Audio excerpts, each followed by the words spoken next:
Desde La Revoltosa nos declaramos fans incondicionales de la novela negra por muchas razones, pero una de ellas, quizás la más importante, es que desde hace más de 30 años en Gijón llevamos disfrutando de un festival literario, cultural, reivindicativo y maravilloso, que es la Semana Negra, que está dedicada a la literatura en general, pero donde la novela negra pues tiene un peso muy importante.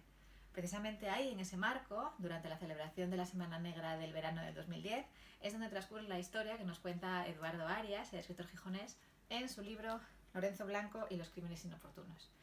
Este es el primero de una saga que él llama Gijón Criminal y tiene todas las características o todos los ingredientes que necesita un libro para ser interesante. Un detective, cadáveres,